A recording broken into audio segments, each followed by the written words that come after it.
Você sabia que o primeiro homicida da história humana, após derramar o sangue de seu próprio irmão, foi condenado a uma existência marcada por enigmas e legendas obscuras? Caim, filho de Adão e Eva, não somente fugiu da fúria divina, mas também carregou um estigma que ecoa até hoje. Um sinal misterioso, terras amaldiçoadas e até relatos de cidades erguidas por seus descendentes. Logo após matar Abel, Caim recebeu de Deus um sinal, um mistério que a tradição judaico-cristã tenta decifrar há milênios. Esse sinal garantia sua sobrevivência, mas também o tornava alvo de medo e desconfiança por onde passava. E não para por aí. Há versões que afirmam que Caim fundou uma cidade chamada Enoque, erguendo muros que guardavam segredos arcanos e transmitindo um legado de conhecimento proibido. Ao longo dos séculos, rabinos, historiadores medievais e esoteristas traçaram histórias fantásticas sobre o que aconteceu ao exilado após o flagrante crime. Há quem diga que ele viveu até 900 anos, abrigando-se entre povos nômades. Outros afirmam que se tornou um adivinho, dominando artes ocultas e influenciando gerações com feitiços e profecias sinistras. Hoje, vamos desvendar cada um desses enigmas, do significado original do sinal de Caim, passando pelos irmãos que surgiram em sua linhagem, até as lendas que o associam a cultos antigos e até a construção de monumentos arqueológicos que alguns tentam ligar ao seu nome. Prepare-se para uma jornada cheia de suspense e descobertas, capaz de sacudir suas convicções sobre aquele que, após um único ato de violência, nunca mais foi o mesmo e nem deixou o mundo em paz. A dor de Eva ainda estava fresca. O Éden havia sido perdido e agora, fora dele, nasciam as primeiras dores da maternidade. Dores físicas, emocionais e espirituais. Foi fora do jardim que ela deu à luz seu primogênito. Alcancei do Senhor um homem, disse, chamando-o de Caim, um nome que carrega em si a ideia de conquista. Talvez ela visse em Caim a esperança de restauração. Talvez acreditasse que ele fosse o descendente prometido que pisaria a cabeça da serpente. Mas o tempo mostraria que a expectativa depositada no filho se tornaria uma das maiores decepções da humanidade. Depois de Caim, veio Abel mais jovem, mais discreto, mais centrado na adoração. Enquanto Caim cultivava o solo, Abel cuidava dos rebanhos. E então veio o dia da oferta. Ambos levaram sacrifícios ao Senhor, mas Deus olhou com agrado para Abel e sua oferta e rejeitou a de Caim. A Bíblia não explica todos os detalhes, mas Hebreus 11:4 nos dá uma pista. Pela fé, Abel ofereceu a Deus sacrifício mais excelente do que Caim. Não era somente o que foi ofertado, era o coração por trás da oferta. Abel entregou com fé e devoção, Caim com formalidade e orgulho. E isso acendeu a fúria no peito de Caim. O olhar de Deus sobre seu irmão foi como uma lâmina cortando seu orgulho. A inveja cresceu como fogo em mato seco. Deus, mais uma vez, veio ao encontro do homem. Falou com Caim, avisou-o, alertou-o com uma verdade cortante e amorosa. Se procederes bem, não é certo que serás aceito, mas se não procederes bem, o pecado jaz à porta. Gênesis 4:7. Era como se Deus dissesse: ainda há tempo, ainda há chance, escolha bem, mas Caim já havia decidido. O campo se tornou palco de uma tragédia inédita. Abel foi atraído por seu irmão e ali, sem que o mundo tivesse sequer visto a morte antes, o primeiro sangue humano foi derramado. Um crime sem precedentes. Um assassinato que não tinha como ser explicado. O grito de Abel não ecoou por palavras, mas pelo sangue que clamava da terra. Deus, como um juiz justo, se aproximou do criminoso e fez a pergunta que atravessaria os séculos. Onde está Abel, teu irmão? Mas Caim já estava no caminho da negação. tentou esconder o irreparável com uma frase seca e cruel. Não sei, acaso sou eu o guardador do meu irmão? Deus, no entanto, já sabia tudo. A sentença veio com dor, mas também com surpresa. A terra, antes sua fonte de sustento, agora se tornaria árida para ele. Seria errante e fugitivo. Mas o mais surpreendente veio a seguir. Caim temeu por sua vida. E Deus, mesmo diante de tamanha transgressão, colocou um sinal sobre ele, para que ninguém o matasse. A justiça divina se mostrou ali, acompanhada de misericórdia. O mesmo Deus que condena também protege. O mesmo Deus que vê o sangue de um inocente também vê o desespero do pecador. Caim parte, marcado, mas vivo. E ao longo dos séculos, seu nome carregaria não somente a lembrança do primeiro fratricídio, mas o peso de uma humanidade que muitas vezes prefere fugir a se arrepender. E nós seguimos, ouvindo o som da voz de Deus perguntando: onde está o teu irmão? Caim seguiu com a marca. Ele não era mais somente um lavrador ou irmão mais velho, agora era um homem fugitivo, marcado por um crime eterno. A terra que um dia respondeu ao seu trabalho com colheita, agora se tornava rebelde. Cada semente que lançava parecia amaldiçoada, cada passo distante. A própria terra criada para sustentar o homem passou a rejeitá-lo, e então ele se afastou.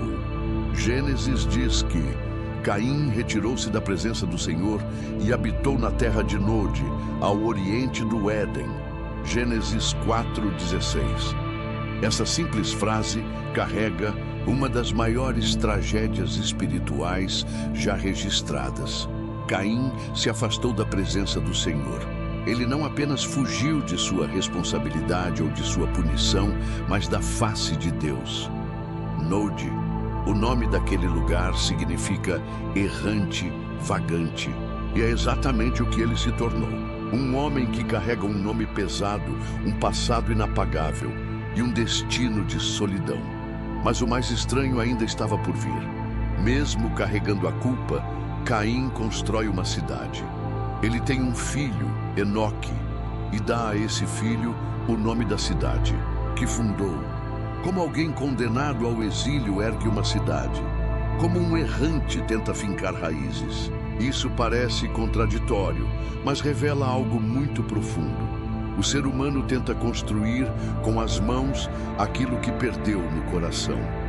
Caim tenta criar estabilidade, segurança, continuidade, como se uma cidade pudesse apagar o sangue derramado ou o vazio espiritual que o consumia.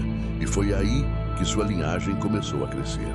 De Caim vieram descendentes como Lameque, um homem que matou 2, não apenas um, e ainda zombou da justiça de Deus ao dizer: se Caim será vingado 7 vezes, Lameque o será 70 vezes 7. A descendência de Caim começou a florescer em habilidades músicos, ferreiros, pastores, mas se distanciava cada vez mais de Deus. Era uma geração talentosa, mas corrompida. Um povo criativo, mas manchado pelo espírito de seu ancestral. O nome de Caim passou a representar mais do que um crime. Representava uma escolha de viver sem arrependimento. Ele não buscou perdão nem reconciliação. Preferiu o afastamento à restauração. O sinal que Deus lhe deu não foi uma absolvição, mas um limite de misericórdia. E mesmo assim, ele não voltou. Seguiu pela estrada do orgulho, construiu uma civilização, formou uma cultura, mas viveu como um exilado espiritual. E o que é mais perturbador é que o espírito de Caim nunca morreu. Ele reaparece nos lábios dos arrogantes, nos olhos dos invejosos, nos punhos dos violentos, nos corações que preferem negar a culpa do que enfrentá-la diante de Deus. Judas, em sua carta no Novo Testamento, escreve: ai deles, porque seguiram pelo caminho de Caim. Judas 1:11. Até os últimos dias, a Bíblia associa Caim não apenas a um ato, mas a um caminho, uma mentalidade, uma escolha contínua de rejeitar a correção de Deus e seguir em fuga. E é aqui que a história começa a nos confrontar. Não apenas como um relato antigo, mas como um espelho espiritual. Quantas vezes somos Caim? Quantas vezes deixamos a inveja se transformar em ira? Quantas vezes oferecemos a Deus sacrifícios mecânicos, esperando aceitação sem entrega?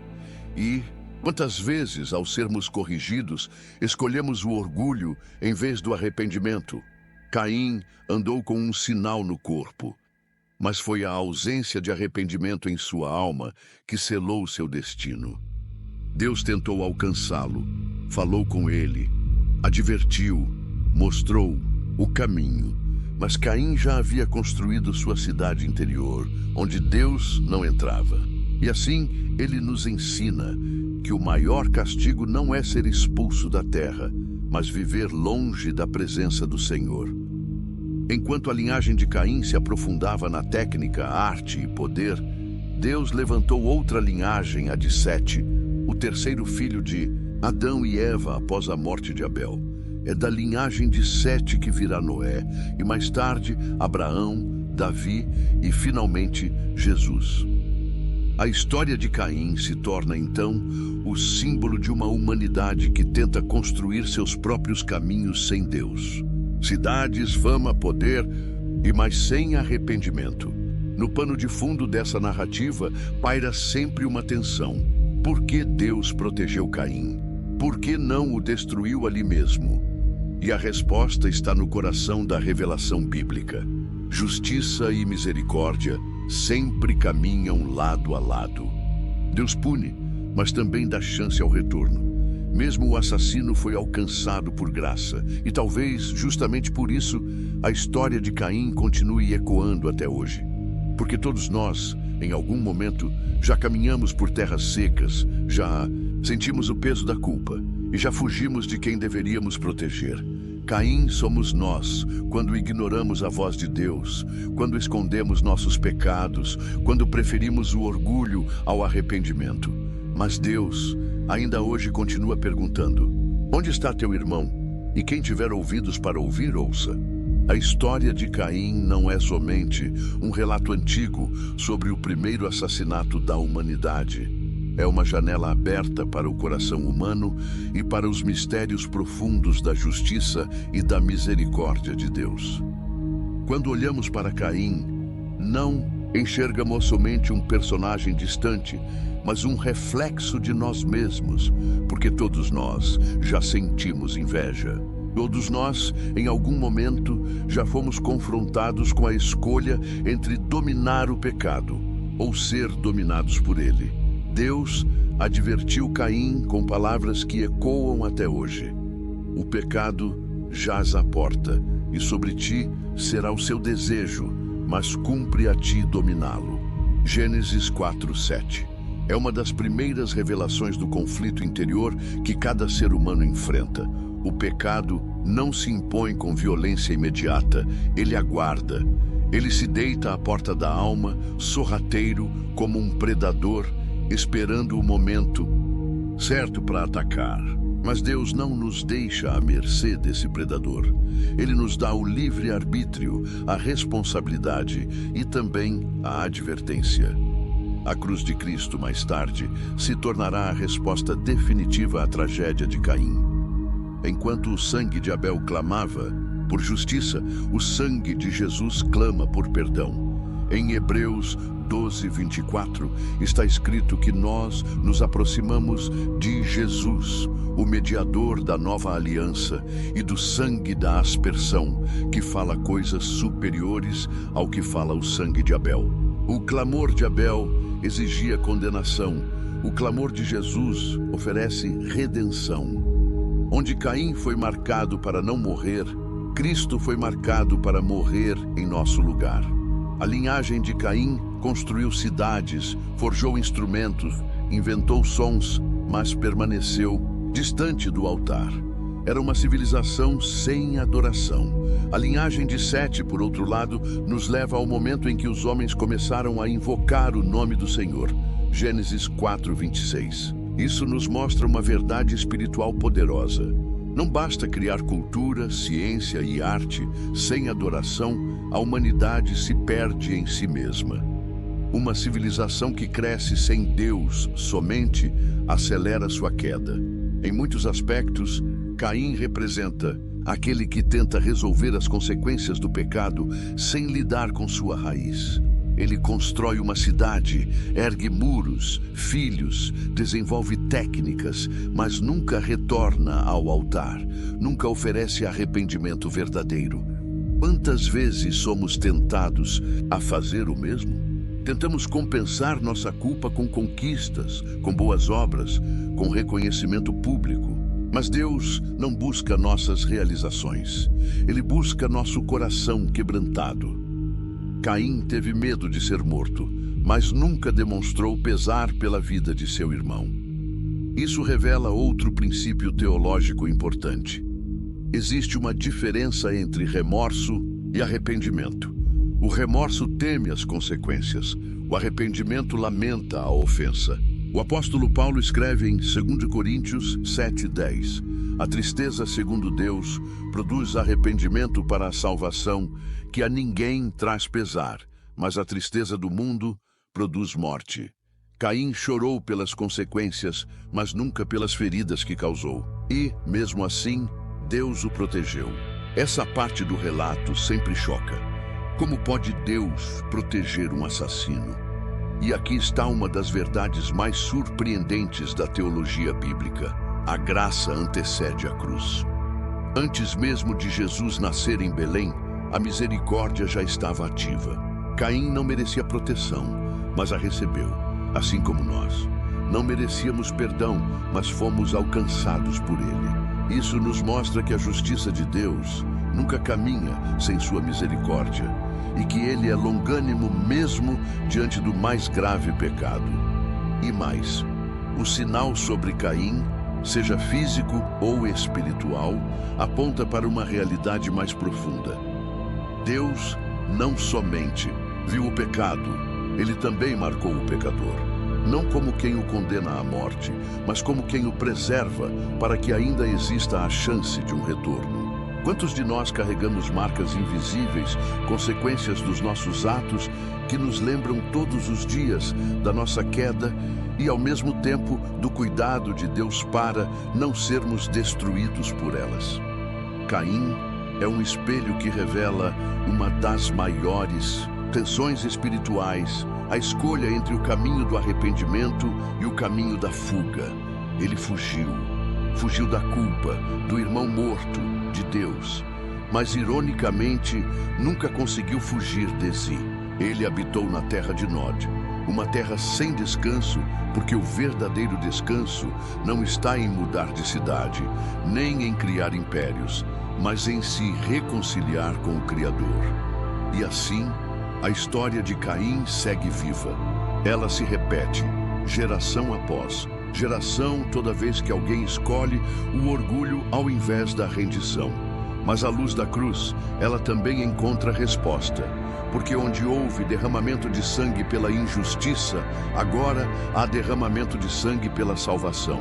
E onde havia condenação, hoje há graça para todo aquele que reconhece sua necessidade. A história de Caim não termina com um ponto final.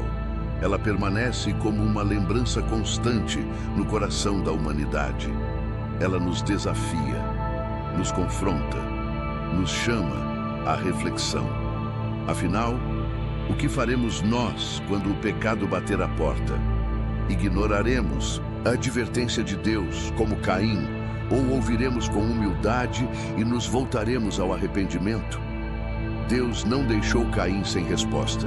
Ele não o abandonou ao acaso, nem o apagou da história. O Criador veio ao seu encontro, falou com ele, ofereceu um alerta, depois aplicou a justiça, mas também selou a sua vida com misericórdia. E esse mesmo Deus continua se aproximando de cada um de nós, chamando pelo nome, perguntando: onde está teu irmão? O que tens feito? Caim não ergueu altares, mas nós podemos. Podemos transformar nossos erros em testemunhos, nossas quedas em aprendizado e nossas marcas em sinais de uma graça que nos alcançou quando menos merecíamos. Porque o sangue de Jesus, diferente do sangue de Abel, não clama por vingança, mas clama por perdão. E esse perdão está disponível agora para todos os que se arrependem e se rendem. Então, se você sente que já andou longe demais, que carrega culpas que não consegue apagar, ou que está em constante fuga de si, saiba disso. Deus ainda marca os que Ele ama. Ele ainda chama, ainda protege, ainda restaura. Volte para o altar. Volte para o Deus que conhece até os seus segredos mais escuros, mas ainda assim quer escrever uma nova história com você. Se essa história tocou o seu coração, te peço, se inscreva aqui no canal, ative o sininho para não perder os próximos episódios e compartilhe com alguém que também precisa ouvir essa mensagem. E agora, juntos, vamos encerrar com uma oração curta, mas poderosa. O Senhor é compassivo e justo, o nosso Deus é misericordioso. Salmos 116, 5, Senhor Deus, Tu conheces cada canto do nosso coração. Sabes onde escondemos nossas culpas, nossas dores e os pecados que tentamos enterrar. Mas mesmo assim, te aproximas com graça e verdade. Ajuda-nos a não sermos como Caim, endurecidos pelo orgulho, mas a termos um coração quebrantado diante de Ti. Livra-nos da terra da fuga e traz-nos de volta ao altar da comunhão. Que o sangue de Cristo, que fala mais alto do que o de Abel, nos lave, nos renove e nos transforme. Em nome de Jesus. Amém.